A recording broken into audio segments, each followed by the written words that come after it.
Welcome to Books in the Freezer, a podcast dedicated to the deliciously disturbing world of horror fiction. I'm your host, Stephanie, and today I am joined by Emily C. Hughes, and we are talking about her book, Horror for Weenies, everything you need to know about the films you're too scared to watch, and books that are perfect for people that might call themselves weenies and pairing them up with some movies. Welcome. Hi, thank you so much for having me. I've been excited about this like for months. I've been so excited to do this specific recording. I love your show. I am just thrilled to be here. Oh, thank you so much. When this book was announced, I was like, this is perfect. And I feel like something that was needed. And I feel like I talk to so many people who say, like, I love reading horror. It's the watching of it that I'm a little like, oh, or like, that's too scary for me. No, totally. I hear that a lot.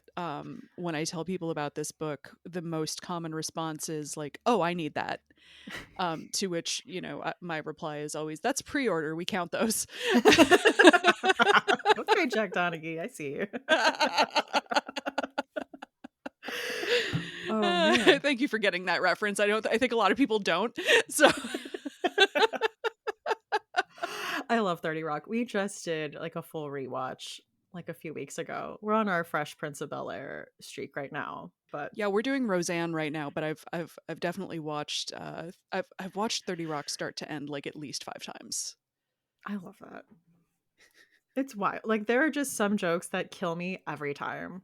Yeah. Or just some Or jokes or ones that like never hit the first time and yeah. you're hearing them anew on repeat viewing. Perfect. Well, Emily, how would you describe what is your definition of a weenie for the purposes of this book? I would say ultimately it's just like a big softie. I'm a weenie. I consider myself a person of weenie experience. I uh I'm just like so like I'm so inclined to over empathize with, characters whether it's on the page or on screen. And so anything bad happening to them, I'm like super tapped into that, emotional tenor of it. But like I think for the purposes of the book, a weenie is anyone who would rather not sort of put those visual images from horror movies in their heads, or somebody who likes to know what's going on but like just doesn't want to quite subject themselves to like the real like unvarnished terror of it all. Or I don't know, I consider weenies to be both complimentary and inclusive. um I think somebody asked me early on, like, "Oh, do you think that's like insulting to people?" And I was like, "No, I feel like weenies know that they're weenies." Yeah.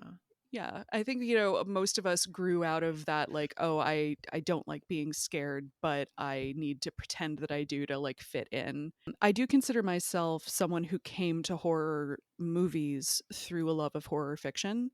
For a long time, I was just too scared to watch horror movies, and that came from uh, a number of factors, but very specifically, an experience at my 10th birthday party renting Poltergeist with a bunch of other girls.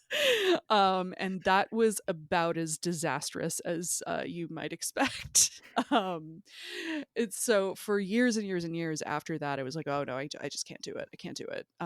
Can't watch anything scary, God, I think some like my freshman year of college, some friends asked me if I wanted to go see the movie Serenity, which had just hit theaters, and I hadn't watched Firefly, which was the prequel series, but I was like, sure, it's a sci-fi movie. Like, how bad could it be? No, that movie's scary. The Reavers are really fucking scary. And I just was sort of like, oh no, I'm traumatized all over again, right? So there are like moments like that throughout like my teen years and like my early 20s. And then as I started to kind of focus hone my reading taste, I guess I'd say, as I got older, I realized I really liked reading weird, freaky, messed up stuff. Um, there was I worked in publishing for a dozen years, and in one of my early jobs, I was in sales and I was talking to an editor, and she said, "What do you like to read?" And the thing that just kind of came out of my mouth without me thinking about it too much was, "Oh, I like the weird shit." And so, Felt okay. yeah, right. And so she said, "Oh, I just acquired two books, and I'm going to send you the manuscripts in case you're interested in reading them." I was like, "Yes, of course."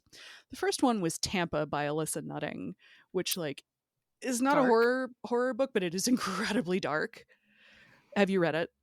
I haven't, but Oh, it's I've very difficult to read. I know all about it. Yeah. Cover And design A plus though.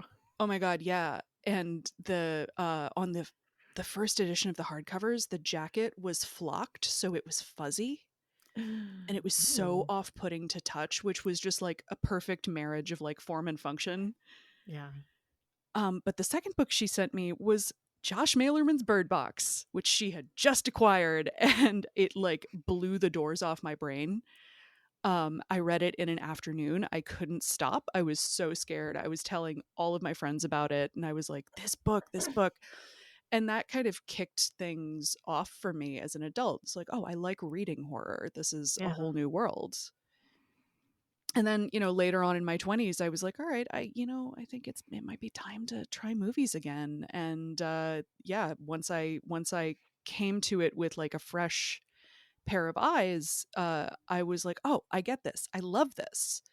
And it's just been like, weenie. I'm a reformed weenie now, is what I'd say. I I love that. I feel that also as a reformed weenie. Although, like, I feel like when I'm seated in the theater, I'm still tense. Like, I'm still, like, I'm not there, like, relaxed and chill. Like, I am, like, waiting for the jump scares like this. Oh my god, yes, me too. So even though I sit down, I watch these movies, I love them, I'm still scared. Yes. And no, I think that's an important distinction though, is like I consider myself a reformed weenie, but I still get scared. Mhm. I'm still like I went to see Alien Romulus last week, and I was just like, oh, I'm just gonna stare at my hands in this, dark movie theater because I can sense that something is about to, jump out from behind that door frame or something. And it's just every time, it's like I'll jump, I'll scream and squeal, like the whole nine yards. But it's fun now. It didn't used to be Yeah, fun. we found the fun in it.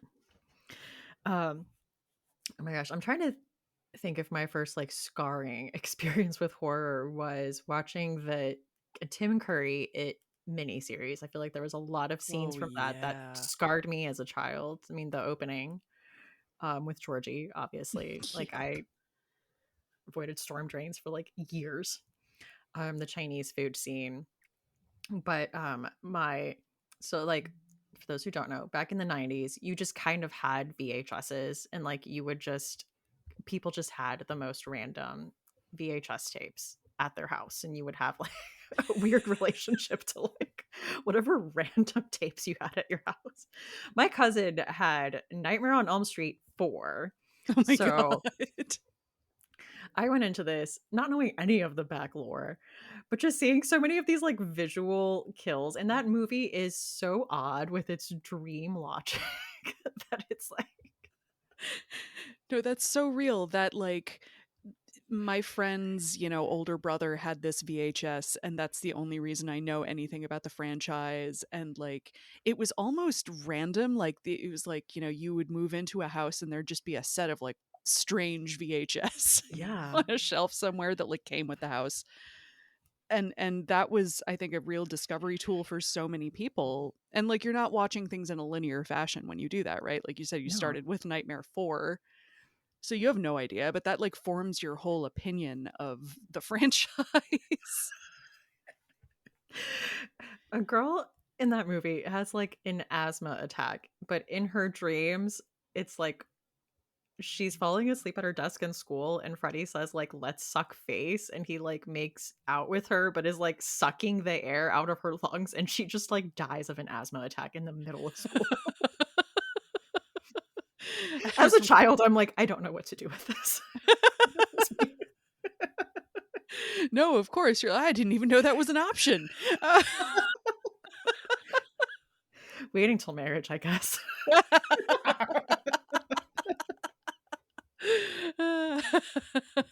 I mean, they are very that whole franchise, the like off-putting like sexual overtones or, just like that'll scar you for sure. I love that. So for this, I mean, what was the selection process like? Because you have to hit like you feel like you probably have to hit like certain big ones, but there's no way you can have everything. Like, what was that like? Oh my god, it was a little bit nightmarish, entirely in a self-imposed way. My wonderful editor had given me sort of like a some suggestions to start, like, you should have these movies, and I was like, I agree with 90% of these. Um and then I decided that I would start from scratch and just try to do like a brain dump compilation of every movie that could conceivably be included. And what I was focusing on was lasting influence. Are these movies we're still talking about today? Are they movies that have had a measurable impact on the horror genre or on, I don't know, filmmaking as a whole, right? Uh and that list, when I made it, was closer to 50 movies. Um, Wow. and there are 25 in the book, to be clear. And my wonderful, terrific, sainted editor, Jess Zimmerman, was like, I feel like you may need to pare back your expectations a little. And I was like, no, I'm gonna, like, when a toddler's like, no, I'm gonna do it myself. Like, it was like that. And then of course I would, kind of be like, okay, well, maybe I'll do 40. Well, maybe I'll do 35. Well, maybe I'll do, okay, it's 25. Yeah, I can. And it was brutal to try to uh make some of those cuts because there were movies I really, really loved that I had to say goodbye to because I was like, this isn't influential enough. Like Event Horizon was one of my all-time favorite movies. And I was like, it's not a good film. I mean, it is for varying definitions of the word good, but like not enough people. I mean, it's still kind of a cult movie, right? Like Yeah. it's not going to be meaningful to your average like non-horror fan. But then there were even like way bigger, way more influential movies that I kind of had to just make really hard decisions about. And some of that was down to repetition. Some of that was like, okay, we have so many slashers in the Yeah. 70s and 80s. Like, how do we kind of pare this down to which were the most important? And that meant keeping Halloween and keeping Nightmare on Elm Street, but it meant losing Friday the 13th because I was like, this doesn't actually really add much to, it doesn't add much that isn't already there in Halloween or Yeah. Nightmare on Elm Street. And then, like, honestly, if you told me today, like, hey, go make a list of 25 of the most important horror movies of all time to put in a book, I would probably give you a list of a completely different list of movies. Um, and it just came down to like, man, I don't know. Like, I didn't include Alien, and like that's one of the things I'm even now like the book isn't even on sale yet, and I'm kicking myself. I'm like, how could you not include Alien? And the answer is there was something else that I at the time, decided was more influential. And there were also a couple in that, in the 90s there was that sort of weird period where like things weren't really getting branded as horror in the film space. Like Silence of the Lambs, right? Like that is a Yeah. horror movie, but it was just kind of like, all right, I can't quite justify the page space because it would mean cutting something else. Yeah, this could have been a much, much, much longer book, is what I'm saying, but I'm glad it isn't, both for the reading experience and for my own sanity. No, that's understandable. I mean, it's a ton of work. These are very detailed plot synopses, some of which had me like laughing out loud. I I think the one that I was reading outside, and I think it was the Wicker Man one, where it's like this man who has never read any room he has ever walked into. I'm like, yes, A correct. man who dies of his inability to read the room. Which is usually something that's necessary for law enforcement, you would assume. You would assume, yes. Man, but you aren't done with the work though. You're still No, putting out some weenie reports. that's true. So I this was honestly, I had so many people asking me like, "Oh, did you include this movie or that movie?" And they were really recent movies, and I was like, "No, just because of the way publishing timelines work, and also with more recent stuff, it's harder to tell what's got like a lasting influence if it just came out last year, you know?"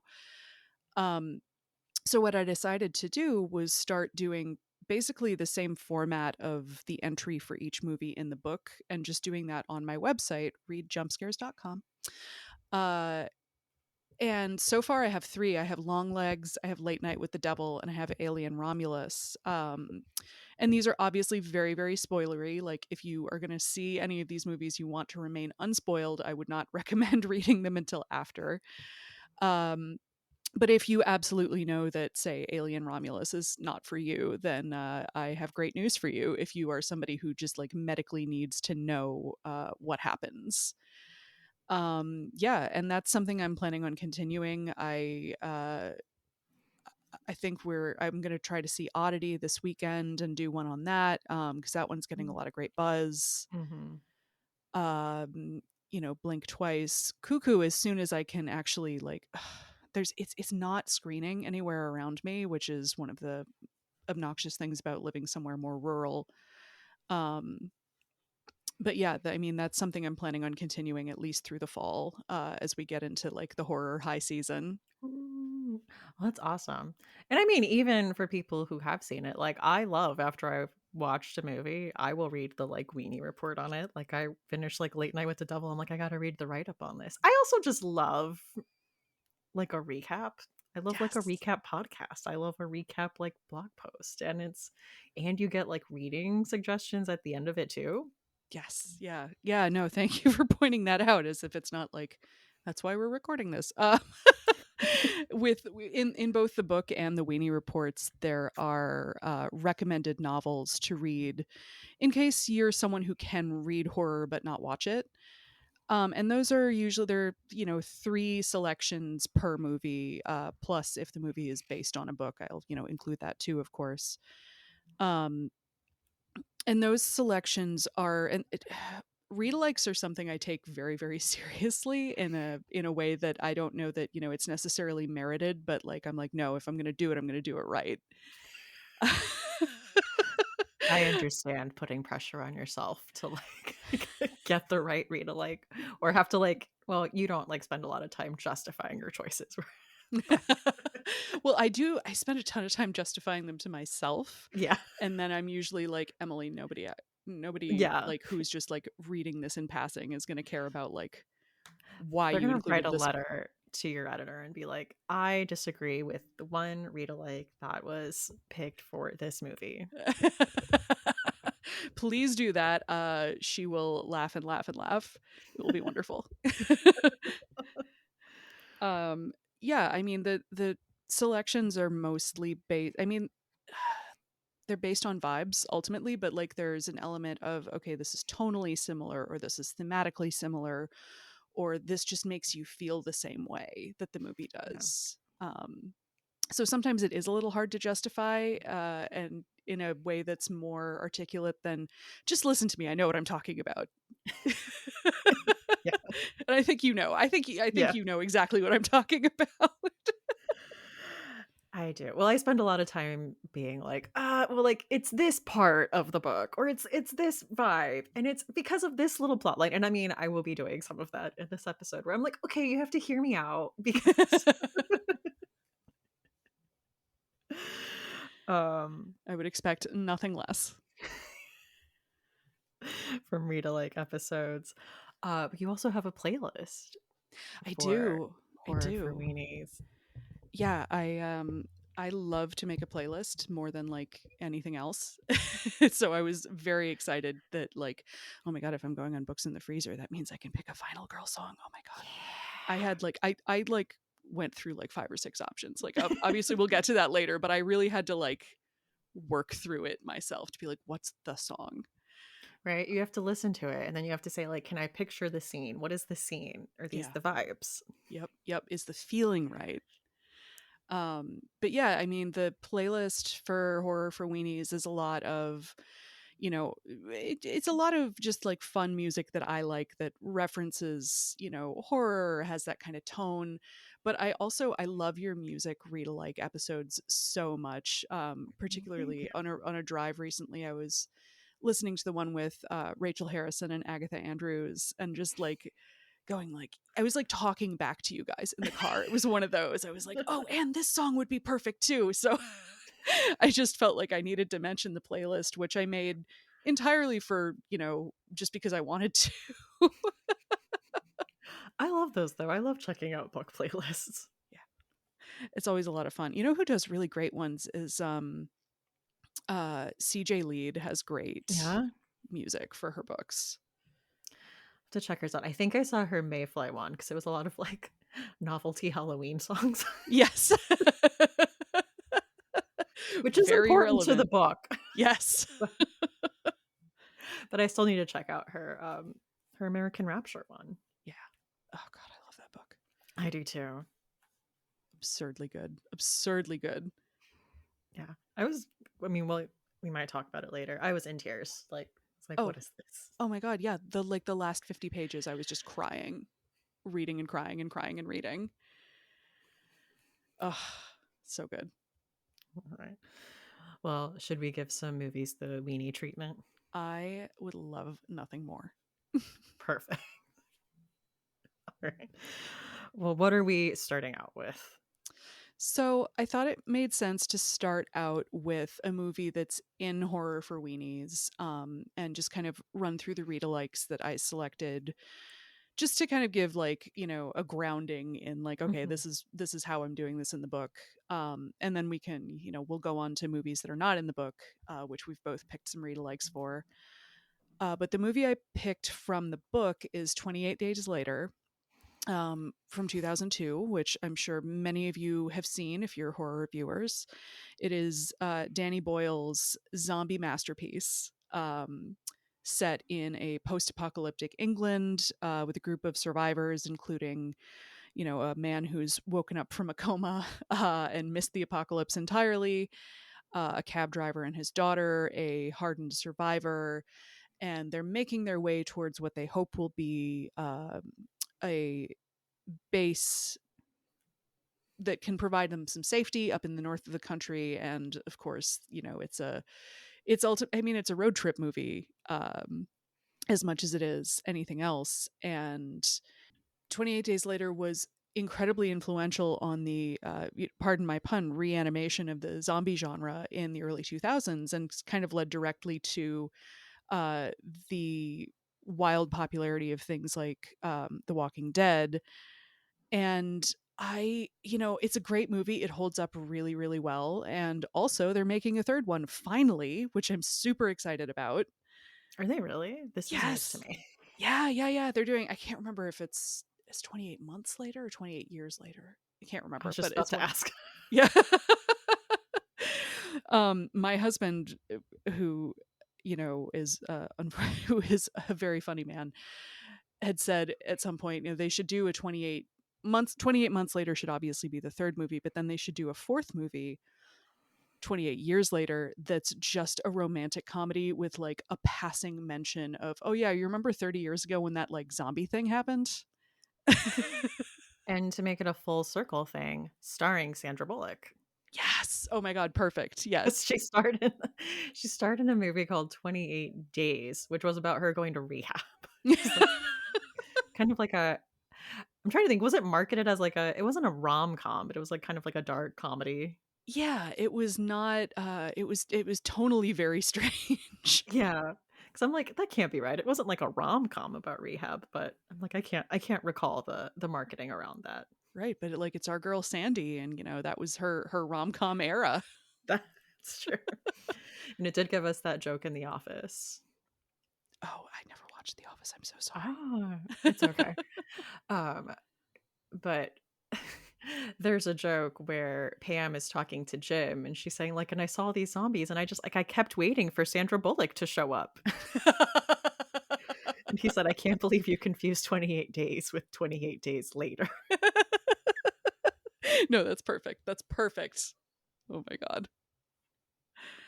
Anyway, 28 days later, great film. 28 days, also a film. I can't speak on quality, but it hasn't really stood the test of time as much as 28 days later Yeah, has. I would say so. So my read-alikes for this, the first one is M.R. Carey's The Girl with All the Gifts, which is a phenomenal zombie novel, Mhm. set also in England, set in the midst of basically a fungal zombie outbreak. And there are kind of these, groups of survivors, and there's a woman on a military base whose kind of whole job is to teach a group of students. And we come to learn that these students are basically the next evolution of this like fungal zombie plague. And they talk and act and speak and think like normal human children. They just also happen to, really want to eat flesh, as you do. And so basically, it turns into a road trip novel in the same way as Yeah. 28 Days Later, where the teacher, one of the infected girls, and a soldier and a scientist all kind of travel through the blasted countryside in this mobile laboratory, towards what they think is freedom and safety. And of course, much like 28 Days Later, it turns out to be neither of those things, but a new way of living. Let's say that. I don't Yeah. want to. I'm trying to avoid spoilers as much as possible. But it is a wonderful novel, and it does have a very similar tone. Yeah. I would agree. I loved Girl with All the Gifts. Um, and I want to say this came out kind of at the peak of like zombie pop culture mania. Mhm. I feel like it had really hit a high point. Um, and I got this for Christmas. And I remember just I started reading it and was immediately sucked into this story. And I love the relationship with the teacher, the way that all of this is set up. And yeah, I don't want to say like where it goes, but it's very good. Yeah. Did you see the movie? Yes. Yeah. It like didn't get a US distribution or something, and it landed on streaming years later, but I thought it was really good. It was a good adaptation. Like it hit all the points. Yeah, and Glenn Not Close. Glenn I'm Close. always Yeah. happy to watch Glenn Close. Yeah. She's great. Oh yeah. So my second read alike for this is, of course, the zombie novel of our current moment, Gretchen Felker Martin's Manhunt. Um, if you haven't read it, this is Gretchen's response to the sort of gendered plague trope, where oh, only men get this, uh, viral, contagion, or only women do. And in her novel, it's there's a plague that turns people into just like slobbering, mutated, violent creatures, and it only affects people with over a certain amount of testosterone in their systems. And it is this like really beautifully realized narrative about trans women and trans men trying to survive in a world where they either need hormone therapy in order to stay alive and stay human, or they can't have hormone therapy because it will turn them into monsters, basically. And throughout all of this, they're being stalked by, or they're, sort of also trying to survive, a group of militant TERFs, trans exclusionary radical feminists, who think that, trans women are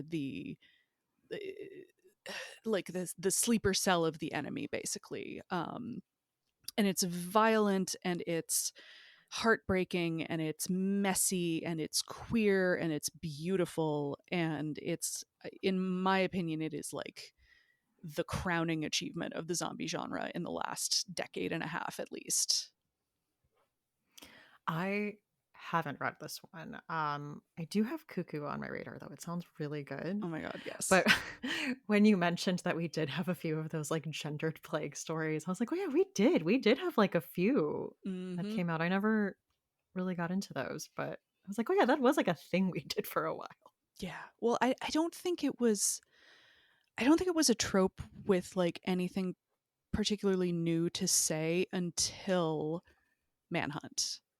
Like it was like, Yeah. oh, men are like this and women are like this, and then it was like, well, that's actually not really how this works. It's much more Yeah. varied. People are not, So it's you a bit know, more nuanced to that. yeah, situation's a little more nuanced than that. Um, did you ever watch Crazy Ex-Girlfriend? That's No. a niche reference. Great show. Everyone should watch it. Not horror. Weenie safe. And then my third pick for 28 Days Later was Zone 1 by Colson Whitehead, which not enough people have read. It it came out a little bit before the sort of horror renaissance. And because Colson Whitehead is, you can't see this on a podcast, but I'm putting big old scare quotes around this, a literary writer. He's obviously, brilliant. But because he wrote basically a genre novel that kind of the publishing establishment at the time didn't really know what to do with, it's a zombie novel. And it's a zombie novel with an unreliable narrator, with sort of this like this weird sort of post Iraq war uh like political satire element to it, with this uh as with so many zombie novels, it also kind of turns into a road trip novel, or this, it's the story of like a journey for survival, and you come across like a series of vignettes. um but it also has and kind of the reason I picked it has this incredibly memorable scene. The main character is working to clear a part of lower Manhattan that they've ostensibly cleared of zombies, and he's going building by building to clear out any remaining like random zombies that might have gotten like trapped in office bathrooms or something.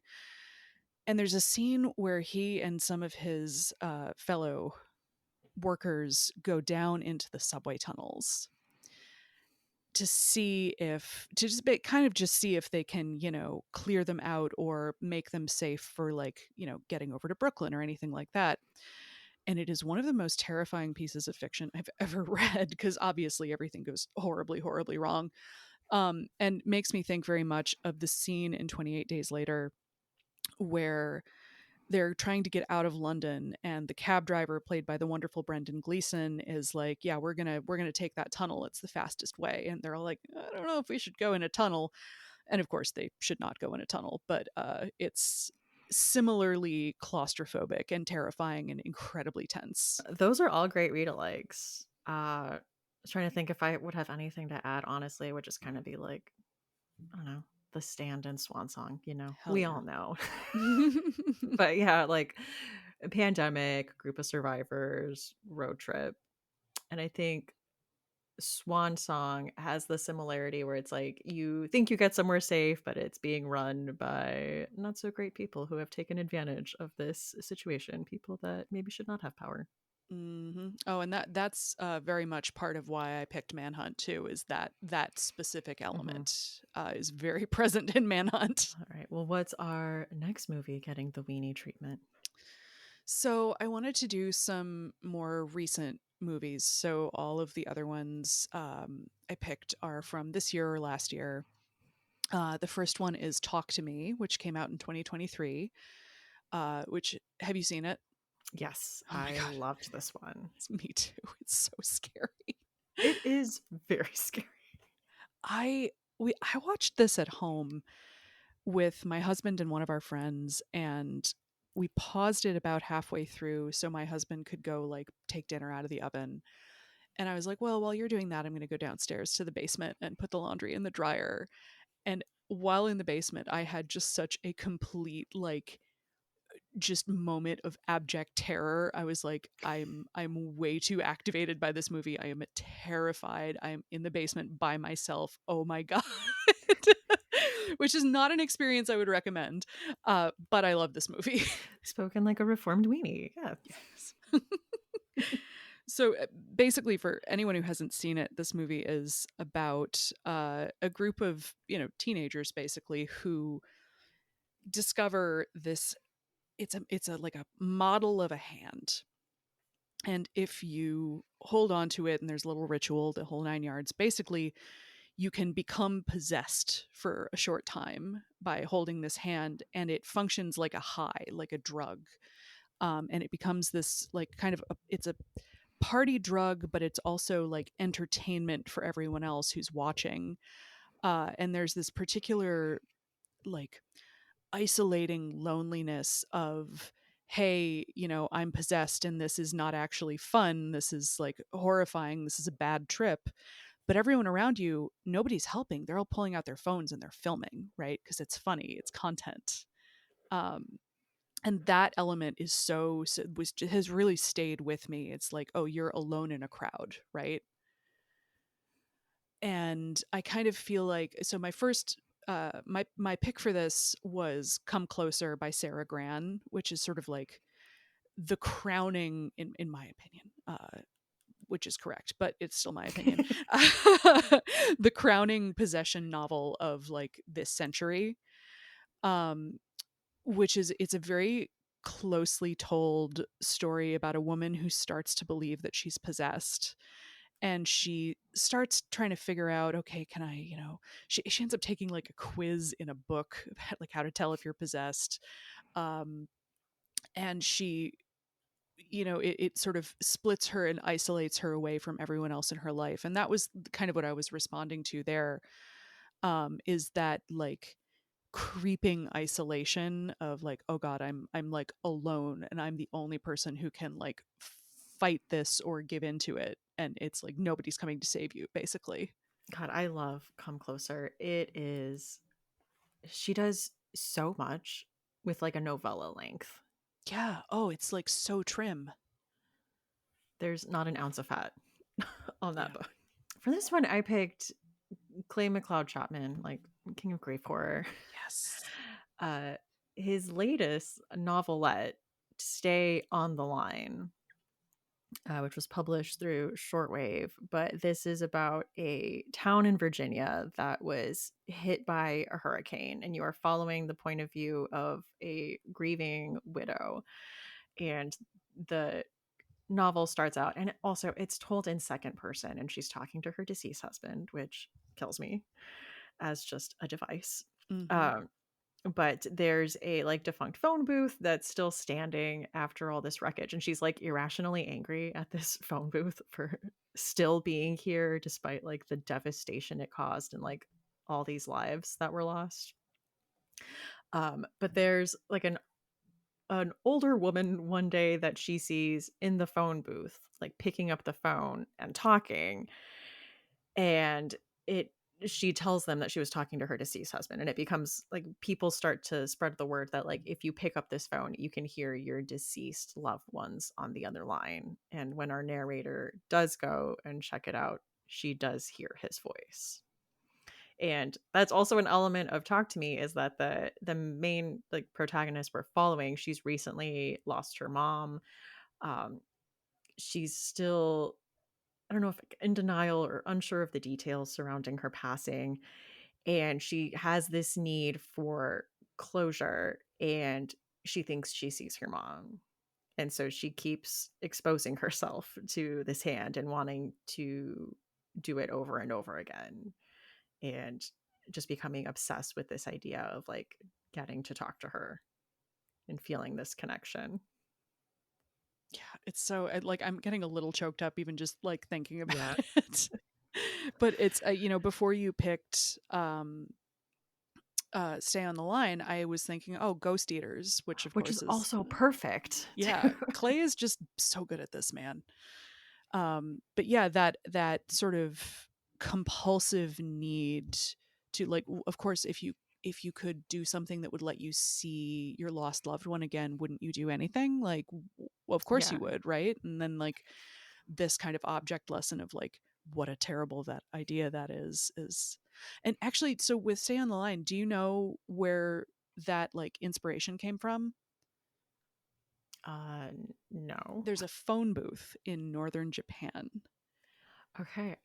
Katrina was okay, sorry. I just did an episode with Katrina Monroe and she mentioned this. Yes, yes, the wind Okay. phone. Yes. Okay. Um, and it was initially just kind of like an art installation, and then after the like devastating earthquake in 2011, it was reopened. And it's literally just that. It's an unconnected phone booth where people can go and pick up the phone and talk to people they've lost. And obviously, or hopefully, nobody talks back. But like, it's just such a meaningful.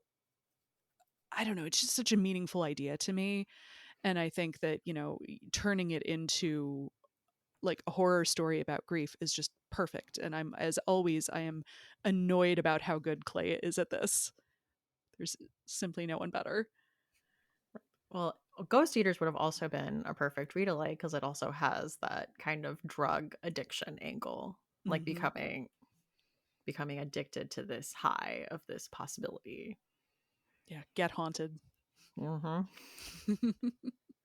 So good. I was thinking you were gonna say like that Twilight Zone episode where that kid's like grandma dies and he can like talk to her on the phone.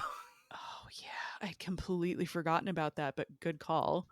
And I did one more I wanted to squeeze in there. It was My Darling Dreadful Thing by Johanna Van Veen, which is like sapphic seance, just deliciously gothic horror. When I tell you like the premise for this, it is like the most gothic. But we are following a woman named Ruse who has like a spirit companion named Ruth that kind of possesses her, just kind of hangs around her. And she has this like mother figure that kind of exploits her to perform these seances because she has this ability to like get possessed and kind of put on this big show. So she does that in front of a wealthy widow one day, and the widow essentially like buys her freedom and like whisks her away to her crumbling estate to like under the guise of like helping her like talk to her deceased husband and like living on the grounds with her and like kinds of stuff. Have you read this one? I have not. I have not. It's sitting on my shelf staring at me. But it sounds amazing. I had a really good time with this. I do like there's that story going on, and then there's chapters in the future where you know that there is a murder and Ruse is being questioned. And they're like, okay, and yeah, you have like a spirit companion, sure. Right, pull the other Sure. one. And so she really has to explain the situation. She's like, no, you don't understand. So then Ruth, my spirit companion. um but I love seance horror as like an avenue to explore like the nuance and depth of like grief and grief horror. I Yeah, think it's a yeah. good genre for that. Absolutely. And that kind of like for this is obviously way before either of our times, but like the concept of the party line, before there were individual phone lines, the idea that you could just pick up and like other people would, you could kind of, any number of people could pick up your call when you placed it. um that's so, I mean, it's so unsettling, like, oh, I'm calling out, through the veil, like into the void, and all of a sudden like somebody I'm not expecting or something I'm not expecting reaches back.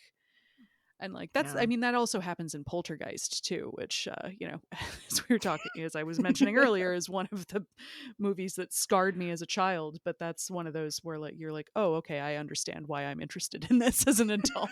A formative memory. Oh yeah. All right. Well, what's next on our list? So next up is one of my favorite movies of last year, When Evil Lurks. This is it Argentinian? Yes. Yeah. It's an Argentinian horror movie about like basically a rural-ish community, where it takes place in a world where demonic possession is a real thing that is normal and recognized. The government knows about it, the church knows about it, and there are even like nursery rhymes about what you're supposed to do if you encounter someone who's possessed.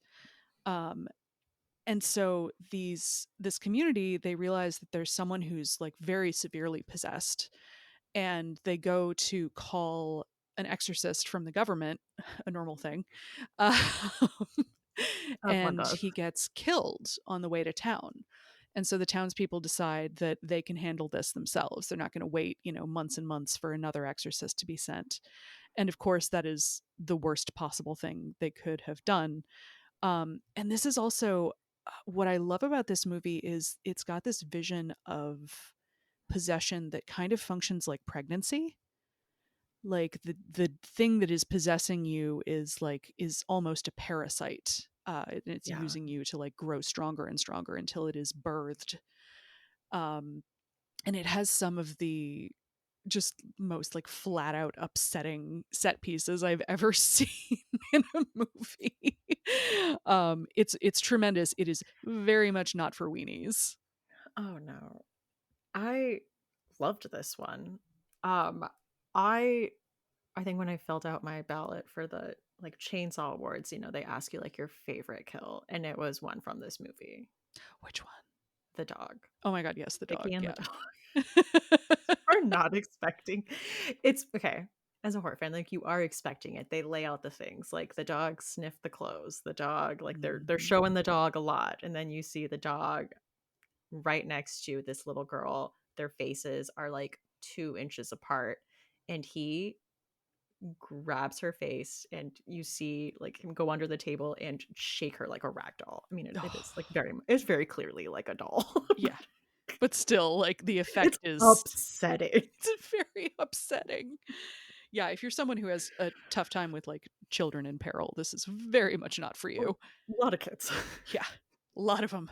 For me, it's the scene where the woman is like running down the road with the kid in her arms, and she's just using him as like a to-go snack. Oh my gosh. It's really it's really disturbing, but it's so well done, especially on like a clearly a teeny tiny budget, but like insanely Yeah. effective. It's the same director that did Terrified too, Yes. which I really liked. Oh my god, yeah. I can't even really think about that movie too much. That one is scary. Um, I was gonna say, yeah, I went into it knowing that it had some crazy kill scenes, and it one of the first scenes is like uh, a woman like killing her husband with an axe, and then like taking the like is it I don't know if it's an axe or a hatchet, but like then putting it like doing herself in. Yes. Oh I my was like, god. oh, this is what we're dealing with. Okay. Yep, yep. Oh, it's gonna get worse from here. All right. The read like I wanted to do was Fever Dream by Samantha Shrublin because I was reading up on the inspiration for When Evil Lurks, and it seems like it was the same inspiration behind the novel Fever Dream, which was rural communities being contaminated with harsh chemicals from pesticides, and that being something where these poor rural communities are having to deal with these side effects, and the government is not doing much about it. And in the suburbs and cities, people are brushing it off because it's not affecting them. It's something Mhm. that's like, well, that's like When Evil Lurks, there are several characters, like the brother's mom, that says like, well, that doesn't happen in the cities. That's something that happens in the countries. Like we don't Right. have to worry about it. And it was very much about like what happens when that is ignored. And in Fever Dream, which apt title because that is what this book reads like, it is just essentially a boy next to a rambling, dying woman. He's just like at her bedside while she is rambling what seems like kind of incoherent nonsense. But when you have that context, I think a bit more of it makes sense. Mhm.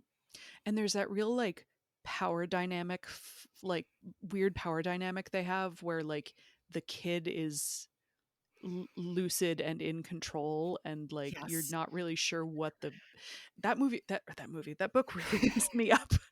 And when you put it down as a read alike for this, I was like, oh my god, that's perfect. I can't believe I didn't think of it. But like, it is such a perfect, like, just in the way that it feels, where you're just like, Mhm.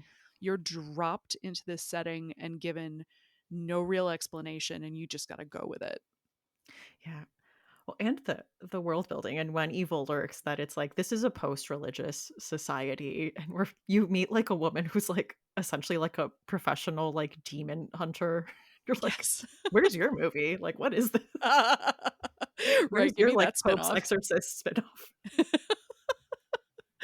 Absolutely. Absolutely. Oh my god, that's such a good pick. Yeah, for me, my first pick for this one was American Rapture by CJ Lead, which is not out yet. It comes out, I think, in October. We were talking about it a little bit before we started recording, and it is, oh my god. It's it takes place in functionally like today's United States, with all of the attendant strife and stratified, kind of belief systems and things like that. And it's the story of a very, very, very sheltered girl who has been brought up in a strict conservative Catholic family in the upper Midwest. And this plague starts to take hold. And it's a plague that basically, you know, turns people into like sex monsters. Like there's a lot of Yeah. sexual violence. If that's going to be, sensitive for you, maybe give this one a miss. But like if you can read it, I absolutely recommend you do. She has to basically go out into the wide, secular, strange, terrifying world to try and find her brother who has been sent away for being queer. Um, and on the way she meets this kind of cast of characters. There's a cop who saves her, and there's a boy who she kind of knows from town, and there's some people she meets in a refugee camp, which in the grand tradition of refugee camps in horror, doesn't last very long and is not actually a refuge. Yeah. um, and it's this sort of wonderful, like, picaresque novel that is alternately, and also all the while she's having her own sort of like sexual awakening. um and it's this wonderful tension between, am I infected or is this normal, and I've just never been told that this is normal. Yeah. So a lot of religious trauma being worked through, uh a lot of sort of, a world where sort of everything is wrong and no one's really doing anything about it, was is that kind of vibe, is like nobody's coming to save you. So that was ultimately why I picked American Rapture. But yeah, I mean, just brilliant book. I think, as we were saying earlier, we both just cried and cried when we read it. Yeah. I There's also could a not. scene with a dog. No Um, spoilers there, but yeah. I mean, quite a few scenes, but an emotional scene. yes, Ah, I love that book. it's so And good. yeah, I mean also like good world building. You're dealing with a zombie sex virus, but it has heart. Yes. So much heart. And did you want to do? You had another pick here, right? I was also thinking possibly Night's Edge by Liz Karen, solely for the fact that this is in this world, vampirism is a disease, and they Mm-hmm. are called like Ceres. And the government is aware of it, and they don't. I haven't read First Light yet, so don't come at me. But in Night's Edge, there's not a cure for this yet, but they do. To gain entry into places like stores and bookstores, you have to take a blood test and prove that you are not infected. Like when Liz came on the show, she was like, it's a world like if the if the Theranos thing like actually Oh actually did God. what it was supposed to. Now you know it's Uh, fiction. um, but essentially, yeah, this world where it's like, yeah, the government is like, yeah, no, there's vampires, we get it. we don't have much we can do about it, so there's just like these things we have in place. It's like True Blood, except it's about, your traumatic relationship with your mother. Exactly. Perfect. So, so good. Yeah, and my other pick for this was actually Sister Maiden Monster by Lucy Snyder, um, which is cosmic. It's like feminist cosmic body horror, about basically a world in the wake of a plague, that has left, kind of similarly to Night's Edge, has left sort of a certain segment of the population with basically this latent disease, where you're hungering for brains, or you're hungering for, blood, and you're strictly controlled by the government. Again, very similar to Night's Edge. I think we landed in like really the same place with our picks here. Yeah. um and it turns into this sort of like, the world is not ending, but it is changing, and there's this real sort of, sort of cosmic dread, like the world that you knew is not gonna be here in a few weeks. I It's really, this is one that's really hard to talk more about without spoiling it, but it has both like really gnarly body horror, and a lot of sort of questions of bodily autonomy, and how you react to being changed by something that you can't control. I haven't read this one yet, but I've heard really good things. And it sounds like a great match, a great Yeah, pick. I think you would love it. Honestly, it's so so so good. It's on my shelf. Hell yeah. All right. What's our next one? Next up is Cuckoo, from 2024. So this it's pretty new. It's new enough that I have in fact not seen it, and I'm like a little bit embarrassed to state that out loud. But I know enough about it to be able to do some readalikes here, because there are some real good ones that kind of jumped out to me. Cuckoo, without going into spoiler territory, is the story of a teenage girl who is moved with her family to this like resort in the Bavarian Alps, where she takes a job at the front desk at the resort, and things are very strange, and there are some odd goings on. And basically, she starts to realize that the man who runs the resort is conducting some experiments, and I won't say too much more than that. But in terms of readalikes, so this is just, sometimes you get these funny coincidences, like two movies about like the White House getting blown up in the same year, or like Armageddon and Deep Impact coming out in the same year, right? Yeah. So Cuckoo 2024 came out the same summer as Cuckoo by Gretchen Felker Martin 2024. um, Which I thought that it was a film adaptation, like for months. I was like, that's crazy. Good for her getting like I know, right? Well, what makes it even funnier is that the main character of the movie is named Gretchen, perfect. which is just like, oh come on. It's a glitch in the matrix type thing. Yeah. But Cuckoo the book it's Gretchen's second novel with Nightfire, and it is fucking brilliant. It's equal parts It and Invasion of the Body Snatchers and The Thing, set Okay. in a conversion camp in the 90s out in the desert somewhere, in the American West. And it's a group of, queer and gender nonconforming teenagers who get, basically kidnapped and sent out to this like tough love Christian conversion camp by their families, where they're subjected to like horrible treatment and abuse and like extremely hard labor.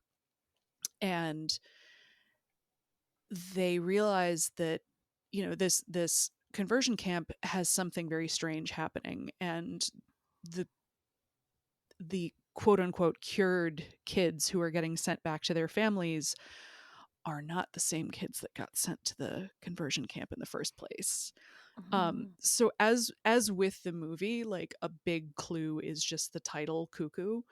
Um, a cuckoo, the bird, is what's called a brood parasite, meaning it goes into other species' nests and lays an egg.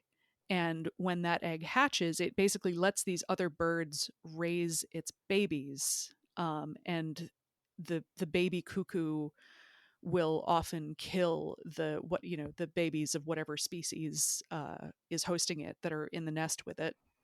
Um, and so that, again, without going too much into spoiler territory, that takes that's a significant hint about both the movie and the book. And Cuckoo the book is also just fantastic. It moves, it's pacey, it's angry, it's funny, it's sexy, it's just this like full-throated, like desperate fuck you to just, anyone who thinks that queer people are not, exactly who they are or shouldn't be exactly who they are. Mhm. Brilliant novel, one of my favorites of the year. Could not be better. Okay, well, I have to read it now. You have to. Earlier, I'm like, it's on my radar. I'm like, okay, okay. You've convinced me. Bumping it up the list for you. um, my second pick for this is Mexican Gothic by Silvia Moreno Garcia. Obviously, wonderful novel. And it's a read alike both kind of in setting and thematically. Mexican Gothic takes place at this sort of crumbling manse up in, mountainous central Mexico. And it's very isolated, and things are not what they seem. And ultimately, there's someone there who's also, let's say, conducting some experiments. But the thematic resonance that I was kind of picking up on here is the main character comes to realize that there's something about her, body, or who she is as a person, her physical form, that they want to make use of. Um, and in Mexican Gothic, it's more of a it turns uh, it's more of a metaphor for racism and colorism. The main character is darker skinned. She has more the more native blood, I guess, is the what the people she's staying with are kind of picking up on. And they think that that can be useful to them to make their stock more hardy, I guess. Also, just a tremendous novel. Like I have Yeah, not stopped thinking about it since I read it. I loved this book. I mean, Sylvia Moreno Garcia is has cemented herself as just an auto-buy. I haven't read a miss by her. And Noemi, from the start, is such a strong protagonist, just so self-assured in Mm-hmm. who she is. And she really holds her own against these like awful, condescending pricks, Yes. like Yeah, her she cousin's knows. husband's family. Yeah. Yeah, she's like, hey, you all look weird and freaky and weak. What's wrong with you? You're all Like, like inbred and gross. yes. And yeah, and she's the one who, like, she goes there to save her cousin, right? So she's like Yeah. the capital H, heroine of this book from jump. Hmm. So Truly. my third pick here, I kind of have four picks. I'm just gonna mention. There's no rules. Yeah, no, it's we're making it up as we go along.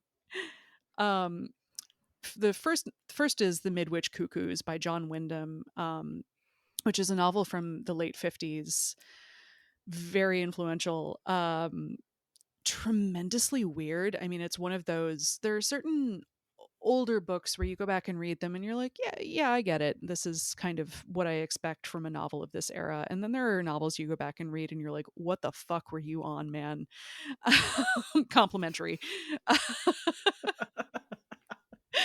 But this is a book about a town in rural England where one day something shows up in a field and everyone in town kind of loses time. They like lose a day. And when they wake up, all of the women in the town are pregnant and they all give birth to identical kids with like kind of like very, very pale hair and silvery eyes and pale skin. And the kids all have like a hive mind, basically. And it, becomes apparent that that these women have been used as like basically the incubators for something extraterrestrial.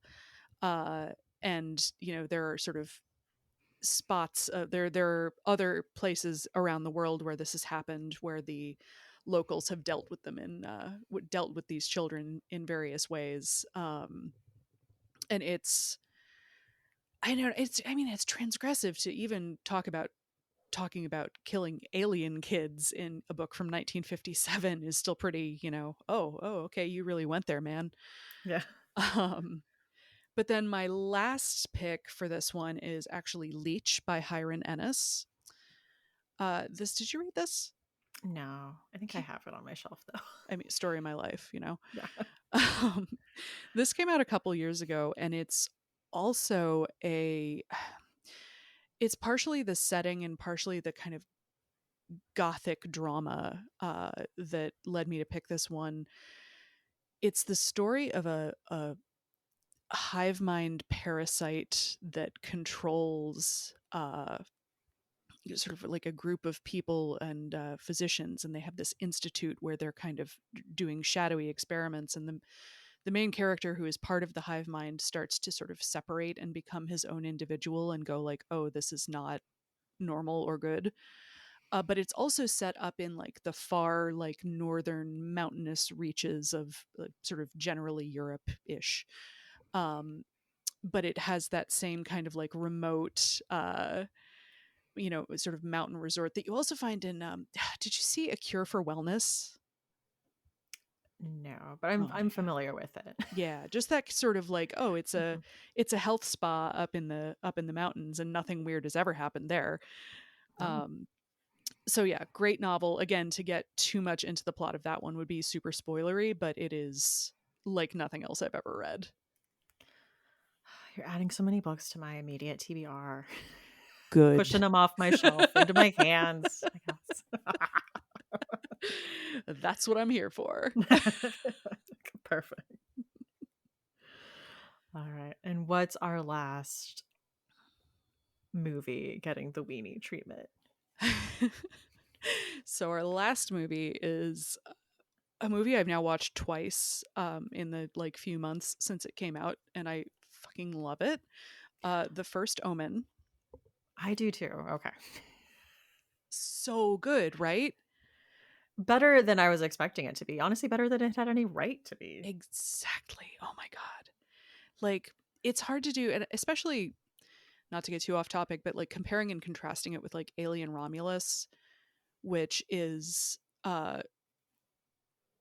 they both function as like, oh, we're going to refresh this franchise, right? um so there's always sort of like, okay, we have to do the fan service, we have to reference the other movies. And the First Omen is, as you can probably tell by the title, a prequel to The Omen. Mhm. The Omen is one of my favorite movies, and it was in Horror for Weenies up until like the last Oh, I set of like. edits. And I was just like, oh, I just can't keep it, it's too close to The Exorcist, I can't justify it.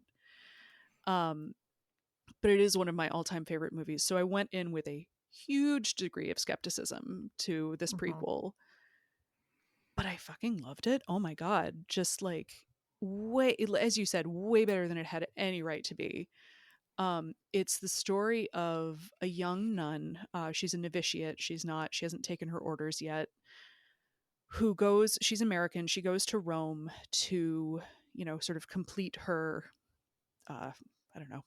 I don't have the proper I'm like, vocabulary I'm for not I'm this. not Catholic. I don't know No, either. me neither. To kind of complete her, process of becoming a nun, and she's working at this orphanage. And there's this young girl who's not treated very well, and she's kind of odd, and she does kind of unsettling things. And this young nun kind of takes the girl under her wing, or tries to, because she was treated very similarly when she was growing up in an orphanage. And what we know as like viewers of the franchise is that, what we're meant to expect is that this young girl will turn out to be Damien, the Antichrist's mother. Um, and this The Omen has some like just really incredible set pieces in it. There's that whole scene in the graveyard with the dogs. There's the like nanny who, says it's all for you, Damien, before jumping off and, like dying by suicide in at the children's birthday party. And the First Omen hits a lot of those same beats, but it does it in a way that's really like fresh. Like you're like, oh, okay, I know that you're referencing that scene Yeah. from the original, but I wouldn't necessarily know that if I hadn't seen the original. Like it wouldn't be like, Mhm. oh, this feels like it's imitating something better. Yeah. They're just all done so well, and the performances are really good. I loved it. I did too. And I feel like as a prequel, it's a tough spot to be in because your audiences know where the story is going to eventually go, and like you said, they are expecting like some level of callbacks, but like you were saying, I thought the way that they did it, even with the kill that kind of mirrors the like glass decapitation Mm-hmm. scene in the original, like the way that was done in this one, I was like, oh, like I see what you're doing, but it doesn't feel like ham-fisted or like Right. lame It's not or fan derivative, I servicey. guess. Fan Yeah. servicey. Yeah. And there's also some just like really gnarly shit in this movie that I was like, well, I've never seen that on screen before. Like the demonic hand during the childbirth scene, and ugh. Yeah, Great movie. So my first read alike here is Boys in the Valley by Philip Fracassi, which is a tremendous little possession novel set in an orphanage for boys, run by a religious order, and it's around the turn of the century. It's like 1900 ish, I think. Have you read it? I haven't. Okay. Um, Basically, one night this man shows up uh, at their door, and he's covered in like runes and ciphers all over his skin, and he's acting strangely, and he's very clearly possessed. And if you don't have genre blindness, he's very clearly possessed anyway. And the possession starts to kind of spread through the orphanage like a disease. I actually almost picked this one for When Evil Lurks instead, but it could really work for both. Yeah. But it has that sort of like, okay, it's cloistered. We're in this very tightly knit, community where there's no real escape, right? Um, and also the main character is working towards becoming a priest. So there's that similar sort of like, they've felt called, they want to go, take their orders, and they're challenged by the presence of something deeply unholy. And it's also incredibly violent and brutal, and pulls no punches. It's a really effective novel. And I realized that like a lot of, I think, God, all the movies I've picked here, except for 28 Days Later, they're all either possession movies or like kind of pregnancy body horror. Basically, they're all about the fear of your body not being your own. Um, Gee, I wonder why that could be on my mind in fall 2024. I mean, looking at pop culture on a lot of our minds. Yeah, that's for sure. It's reflect you mentioned in your book, horror, reflection of the anxieties of our time. Yes, I indeed. mean, down to like Alien Romulus, you Yeah, know? right. Yeah, I mean, like the big evil corporation as a plot driver has only gotten more relevant over time. Yeah. Anyway, so for the First Omen, my my second read alike, it just came out earlier this year. It's The House of Last Resort by Christopher Golden. Um, Chris Golden, man, his books go there. They go there. Like, he is not afraid to do that really like bleak, mean ending. So the setup here is also based on a weird little sort of real life news story, which is certain towns in certain European countries that have started to kind of shrink and decay because people move away. Sometimes you'll see headlines about this. They'll run, somebody in the town leadership will say, okay, if you move here and you agree to stay for X amount of time and invest X amount of money in renovating the property, we will sell you a house for €1. um which of course is one of those like, oh, wouldn't that be nice, would love to do that. Yeah. So in the book, this American couple move back to Italy, or they move to Italy, where to the town where his family is from, where they're doing one of these, buy a house for €1 schemes. Except the house that they bought turns out to be the place that the Vatican used to send the hopeless possession cases. Oh. And so it is Was that in the haunted, fine haunted. print? Yeah, right. Do you have to disclose that? Like, do you have to tell me if someone was murdered here? Do you have to tell me if someone was possessed here? As someone who is currently trying to become a homeowner, I feel this very profoundly. Um, so they, strange things keep happening in the house, and it turns out that there's an entrance through the basement to the catacombs under the town, and there's just this great sort of, okay, up top we're all, very friendly, nice, the priests are lovely and welcoming, and then, down below bad things have happened and will continue to happen. But it has, and this, I am going to get into spoiler territory here, so if you feel strongly about remaining unspoiled for either The First Omen or The House of Last Resort, maybe skip ahead a couple minutes. um in The First Omen, of course, we're led to believe that the young girl at the orphanage is going to be Damien's mother. And then we find out late in the film that it's not her, it's the main character, it's the nun who's going to become Damien's mother. Um, and that sort of like late in the game switch to, oh God, it was the main character the whole time, is reflected in The House of Last Resort, where the husband of this young couple, turns out that his grandfather had been possessed by a demon that never left him. The exorcism was unsuccessful. And when the grandfather dies, the demon passes to the husband. And when he, comes to after the big final set piece, he's back in the house and he's like chained to a bed because he's still possessed, because that demon never let his grandfather alone and it's never going to let him alone. And it's just this like real bleak, like, oh God, you went there, like soul destroyer Oh my of gosh. an ending. I loved it. I loved it so much. Oh my gosh. I did not know that. And I love that we were on similar wavelengths for recommendations because I messaged you and I said, like, oh, I'm having a hard time, but I kind of want to go in the direction of like, we're following a character who's on this like wild chase and they're like on to something, but it's them. Like at the end of the day, Yep. it just leads back to that. Well, you said that, you were like, I'm trying to think of other books like that. And I was like, yeah, I'll think about it. And then I was like, I was in the kitchen doing the dishes and I was like, oh, The House of Last Resort. So I ran over to my computer, opened the document, and I had already put it in there. So you were already thinking that.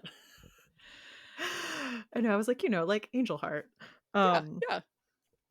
so I put down Rosemary's Baby and I was writing, I'm like, yeah, this is like another one where like a protagonist is pulled into something that ends up being like huge and it's this like satanic conspiracy that they're in the middle of. And I stepped back and I'm like, oh, and it's also like they literally have very similar plots, like carrying the Antichrist. And I did not think about that until like I stepped away from it. Oh, I'm like, oh yeah, they literally have the same the same premise. Well, I think you must encounter this too when you do readalikes, is that sometimes the really obvious choice, you're like, oh well, I don't want to do the really obvious one, and then you're like, no, but it is actually like The it's the one. right choice for a reason. Yeah. I mean, we're hitting like religious themes, we're hitting like bodily autonomy, Yeah. Yeah. satanic conspiracies, Yeah. gaslighting, you know. Terrible men, weird old people around you who keep, doing weird rituals and chanting, Yeah. feeding you weird things. Yeah. You being drugged, not remembering where you were. Yep. Yep. Yep. Yep. Yeah, I mean Rosemary's Baby, I mean it is like obviously it's a classic for a reason. It's there's nothing else like it. And it's one of those where, the farther away from it you get, the more you're like, well, everything seems derivative of this, and that's because you're like, well, it's because it did it the best. Yeah. It's the blueprint. It's like, Yeah.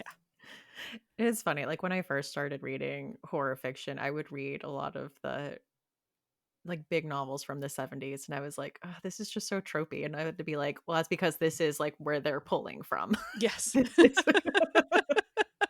and I was like, oh, here we go again with this thing. I'm like, oh yeah, this was the first time that that was employed. Honestly, I felt like I kept having to find like new ways to say that in the book, where it was like, I know that you feel like you've seen this before, but that's because everything you've seen has been based on this. Yeah. This is where that comes from. Yes. Well, are we ready to talk chilling obsessions? Hell yeah. So for me right now, I've never been much of a gamer. Uh, that sort of changed with early COVID lockdown when I discovered Stardew Valley. I'm certainly not a horror gamer, I'll say that. The closest I have come is this wonderful cozy game called Cozy Grove, and then its sequel, Cozy Grove Camp Spirit, which just came out this summer. And it's like they're very lightly, like atmospherically spooky, but like not actually scary in any way. You play as a spirit scout. Basically you are like a child who has received some supernatural training, and you're sent off on like a camping trip to help some ghosts, and you end up at this camp where there are like a couple dozen like ghost bears, because all the other characters are bears for some reason. And you have to kind of like help them through whatever trauma has led to them not being able to move on. So you're basically doing therapy for ghosts. Uh, I love this. it's really cute. And it's one of those, like, it's like Animal Crossing. It's like time gated. So you can only, there's only so much you can do in a day, and then you kind of have to wait for it to reset. So, like, every morning I right like now, I'm that. sitting down with my coffee and I'm like helping my little ghost friends. Aw. It's just been very calming. I like it so much. I love that. I know Agatha from She Wore Black is really into cozy gaming, so I'm wondering if she knows about this. She probably does, Ooh, I but bet. I feel like she would love this. And also, the premise sounds like that like Darcy Coates like Gravekeeper Oh, series. honestly, yeah, it's kind of the same thing. It's like, here, help They some were, ghosts. she works at the graveyard. She's just there to help the ghosts with their unfinished business, and it's very cute. It's a living. Love it. So my chilling obsession is I did go see Alien Romulus last night and I had a lot of fun with it. I think it really depends like what you want to get out of it. I don't think it's like as great of a prequel as like we were talking the First Omen, but I thought it worked well in that it was this very like locked room. We're only dealing with these characters. I did not do an alien refresh, so any of the like mentions towards like Prometheus or Covenant, I just didn't get. What, you didn't want to watch Alien Covenant again? I literally said that in the Voxer group chat. I'm like, am I gonna have to watch like all these movies to like understand this movie? Griffin Dawson was like, absolutely not. You do not need to do that to watch this. You can enjoy it. So Ooh. I did. I went with my mom. Um, and it was so fun. The jump scares, my mom almost threw like half a container of popcorn on me, and then I almost jumped out of my seat one time. But it's a plot that moves. I feel like you are laying down like this person gets introduced. Here's the issue. Here's what we're doing. Okay, here's the obstacle. Like it moves. Like we are constantly Yes. getting things. And it is on the go, and there are some unexpected things. And the ending, like you think you know what to expect when it takes a turn, and then You it takes don't. a turn, and you're like, nope, that's not what I was thinking was going to be there.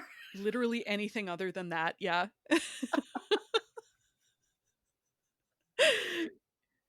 It's honestly, yeah, I had pretty much the same experience when I saw it. I was like, I'm having a ton of fun. There are elements of fan service that I was just like, ugh. Like there's a moment where a character repeats word for word Ripley saying "Get away from her, you bitch" from Aliens in a context that doesn't even really make sense. It was just It like, doesn't. you didn't It have was to do all that, man. You didn't, but it was there for my mom. She got a kick out of that. Okay, perfect. Okay. And I'm like, it was for someone, I guess. There you go. No, honestly, it's good for me to be reminded that, like, not She was like everyone elbowing spends me like, all their got it, time got thinking it. about this. It's a good time. And yeah, you do not need to be up on the alien lore. I would say if you've seen like Alien and Aliens, you're good. Yeah, which are really the only ones that count anyway. I mean, if you've seen Alien Resurrection, you probably are eligible for financial compensation. You're gonna get so many emails, Emily. I feel like Twitter has just been people putting their controversial ratings where they're putting like Alien 3 first, like it's just Bold choice. Bold choice. Honestly, I've no. seen a lot of bold ratings. I think there's more to like about the third Alien movie than, a lot of people really acknowledge, but like no, does it hold a candle to the first two? No, of course not. Come for me. Hot take. Direct your emails to Yes. Well, our second tradition on this podcast is to ask our guests for a final girl song. So, what are we bumping in our movie? So, as I said earlier, it's very, very hard for me to pick a single choice here. Like, I could have just given you a playlist, but what I ended up settling on is the Girl So Confusing remix, Charlie XCX featuring Lord. And I actually went to the playlist on Spotify to be like, has no one else picked? Am I the first Charlie XCX on this playlist? Or You're the first to acknowledge Brat Summer. Brat Summer forever, man. That is my life right now. I cannot stop listening to this song, specifically the remix. And it's really like what it made me think of more than anything else was the Indian Lake trilogy by Stephen Graham Jones, particularly the first one, My Heart is a Chainsaw. Um, and there's this sort of tension between these two characters. There's Jade Daniels, who's the main character, who thinks that her friend, or rather her classmate, is the final girl of like the series of killings that are happening around town, and they don't always see eye to eye, shall we say. And so I the story behind this song is that, Charlie XCX and Lord had kind of had like a not quite a falling out, but they were kind of at cross purposes and they weren't really understanding each other. And so of course the line from the song is "Let's work it out on the remix." Um and they sort of talk about how, the expectations of the people around them, they have to sort of set those aside and just like be who they are. But the lyric that really kind of cemented this for me as a final girl pick was the setup line is, "You walk like a bitch. When I was 10, someone said that, and it's just self-defense until you're building a weapon." And that just kind of spoke to me as like, so much of the way that we're socialized as girls and as women in this society is you have to be constantly vigilant and constantly watching out for your own safety. Uh, and then eventually, for some people, not for everybody, not in every circumstance, that can become like an offensive weapon rather than a defensive weapon. Yeah. And it just felt really fitting to me. I don't know. I love that. I was thinking of that lyric when I saw it on the playlist. I love the song, yes, specifically the remix, but I think as someone who has a tendency to get anxious and kind of fill in other people's narratives behind their motives, a lot of it is like, in the first verse, Charlie XCX being like, "Oh, like, I don't think you like me. I think you might hate me." Um, and then Lord responding, saying like, "No, like I was going through a lot of stuff and Hmm. like honestly everything in your life seemed so perfect and I just was not in a place to deal with that." And like you never know what people are going through, and I know we all have a tendency to kind of be like, "Oh, they didn't respond the way I wanted them to because they have this malignant thought against me. Like they hate me." And not like, no, they probably just have a lot on their plate. It just was Yes. not something they like gave a lot of thought to. They did not mean to leave you with this impression at all. Right. It's that thing of like, nobody is thinking about you as much as you think they are. Yes. Yeah. Yes, And absolutely. It is that. I have the exact same thing, like very anxious, tend to like spend too much time in other people's heads rather than my own. So yeah, I'm like, we're on the same wavelength there. And so I was like, what a lovely song on like this electro pop album, which like surprisingly a lot of depth. Yeah. Oh yeah. She was like going through it. Yeah. I mean, that you have Apple about generational trauma, like With a all TikTok about dance to match. with a TikTok dance to match. We all love to dance about generational trauma. Yes. Um, up with songs about like, can you guess the color of my underwear? And I'm doing cocaine in this club, Yep. And like also I have a it's a lot of balance. feelings about the fact that I don't yet have a child and like right. It's Crying just in the like club. I'm bopping to some real sad shit. Yeah. All right. Well, thank you so much for coming on here and chatting horror for weenies and movie matchups. Thank you so, so much for having me and for just indulging all my weirdest and vibiest read-alikes. I really appreciate it. I love that. This has been so fun. We need to do this again for Yes, sure. please. Oh my God. Yeah. So, where can people find you online? You can find me at my website, readjumpscares.com. That's where I publish the Weenie reports. You can find out more about horror for weenies. It's also where I maintain my giant list of horror new releases. I break those down by year and by month, and I update them regularly. So if you are looking for something to read, I can definitely help you over there. And you can find me on social media. On Instagram, I'm EMC Hughes 17. Uh, that's the one place where I didn't get like a good handle. um, and on Blue Sky, emilyhughes.bsky.social, and sort of on Twitter, but not very much anymore because it's terrible now, at Emily Hughes. Love it. All right. Everyone needs to go check out Horror for Weenies for the weenies in your lives. Or if you're like me and you just love funny recaps and read alikes, honestly. Thank you so much. Books in the Freezer is a bi weekly podcast. We post episodes every other Tuesday. You can find us on Twitter at Books Freezer Pod, or on Instagram and TikTok at Books in the Freezer, or on Facebook at facebook.com/booksinthefreezer. Or you can send us an email at booksinthefreezer@gmail.com. Show notes for this episode and all previous episodes are at booksinthefreezer.com, where you will find a list of the books and movies mentioned, as well as links to several ways you can support the podcast if that's something you'd like to do.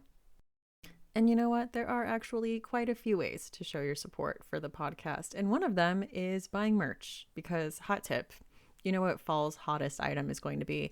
It is going to be a "What's Your Final Girl Song" shirt or sweater. There's options on TeePublic, so go and check that out. Or you can check out the Patreon at patreon.com/booksinthefreezer, where there are 3 tiers of support, a $1, $3, and a $5 level, with different perks, from listening to episodes a few days early to bonus content.